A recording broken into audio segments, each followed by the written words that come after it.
শুভ সকাল। আমি কামাল হোসেন।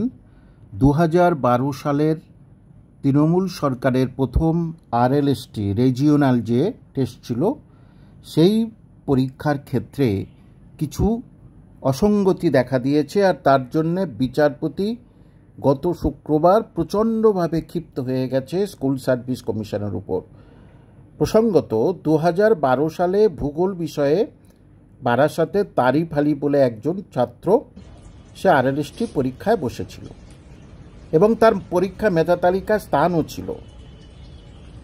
সে দেখলো তার প্রাপ্ত নম্বর 52, কিন্তু অ্যাকচুয়ালি তার নম্বর হওয়া উচিত ছিল 54।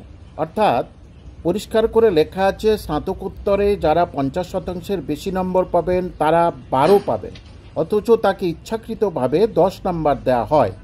তাই সে যে 52.33 পেয়েছে সেই কিন্তু প্যানেলে জায়গা পেয়েছে, অথচ 54 পেয়েও তারিফ আলীর হলো না। সে বারবারই আরটিআই করেছে, আরটিআই চিঠি পেয়েছে এবং তাতে ওই ভুল সংখ্যা লেখা আছে, এবং তারপরে সে কোর্টের দ্বারস্থ হয়। কারণ বারবার স্কুল সার্ভিস কমিশনে এসে হাঁটাহাঁটি করার পরে, যাতায়াত করার পরে কোনো রকমের সুরাহা মেলেনি।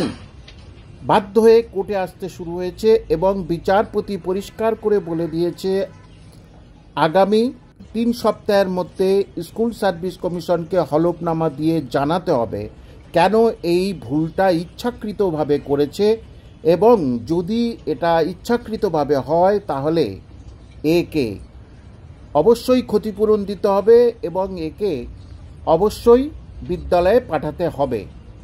এবং এর আগেও তীব্র ভৎসনা করেছে এই 2012 সালের আরএলএসটি পরীক্ষায় বাংলা বিষয়ের উপরে। সেখানেও দেখা যাচ্ছে প্রচুর পরিমাণে দুর্নীতি হয়েছে, প্রায় 5 থেকে 6 জনের।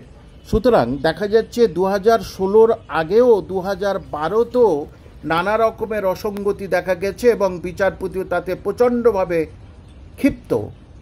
আমার প্রশ্ন, প্রত্যেকটা পরীক্ষায় কি এই সরকার এমন ধরনের ঘাপলাবাজি করেছে? তাহলে শিক্ষিত সম্প্রদায়ের ছেলেমেয়েরা কোথায় যাবে, কি করবে, তাদের প্রতিবাদ আর কত করবে?